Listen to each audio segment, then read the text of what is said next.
Hear the word of the Lord. The book of Wisdom of Solomon, chapter 18. Light shines on the Israelites, but for thy holy ones there was very great light. Their enemies heard their voices, but did not see their forms, and counted them happy for not having suffered, and were thankful that thy holy ones, though previously wronged, were doing them no injury. And they begged their pardon for having been at variance with them.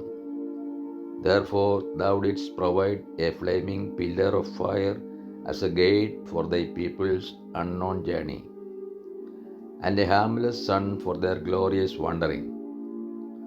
For their enemies deserved to be deprived of light and imprisoned in darkness, those who had kept thy sons imprisoned, through whom the imperishable light of the law was to be given to the world, the death of the Egyptians' firstborn. When they had resolved to kill the babes of thy holy ones, and one child had been exposed and rescued, thou didst in punishment take away a multitude of their children, and thou didst destroy them altogether by a mighty flood.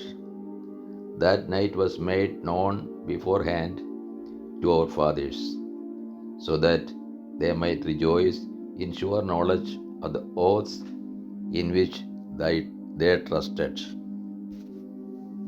The deliverance of the righteous and the destruction of their enemies were expected by thy people.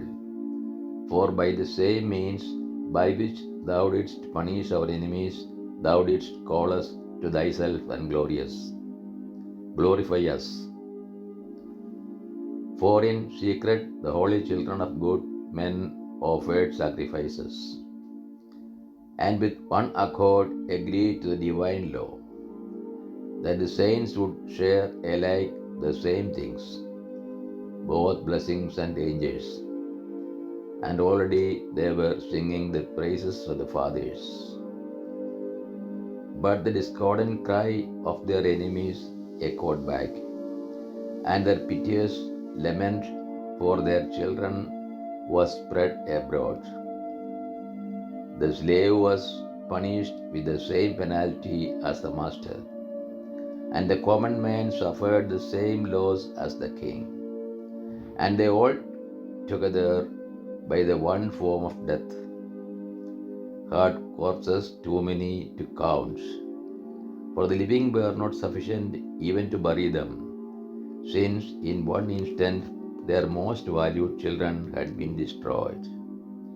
For though they had disbelieved everything because of their magic arts, yet when their firstborn were destroyed, they acknowledged thy people to be God's son. For while gentle silence enveloped all things, and night in its swift course was now half gone, thy all-powerful word leaped from heaven, from the royal throne, into the midst of the land that was doomed.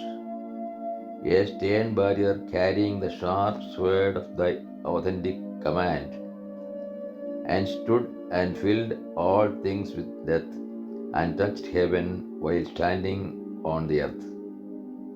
Then at once apparition in dreadful dreams greatly troubled them, and unexpected fears assailed them, and one here and another there, hurled down half dead, made known why they were dying. For the dreams which disturbed them forewarned them of this, so that they might not perish without knowing why they suffered. Threat of annihilation in the deserts. The experience of death touched also the righteous, and a plague came upon the multitude in the desert. But the wrath did not long continue. For a blameless man was quick to act as their champion. He brought forward the shield of his ministry, prayer and propitiation by incense. He withstood the anger and put an end to the disaster, showing that he was thy servant. He conquered the wrath not by strength of body and not by force of arms, but by his word he subdued the punisher, appealing to the oaths and covenants given to our fathers. For when the dead had already fallen on one another in heaps, he intervened and held back the wrath, and cut off its way to the living. For upon his long robe the whole world was depicted, and the glories of the fathers were engraved on the 4 rows of stones, and thy majesty on the diadem upon his head. To these the destroyer yielded, these he feared, for merely to test the wrath was enough. This is the word of the God to us. O Lord, open our hearts that you put in the practice that which you have revealed to us.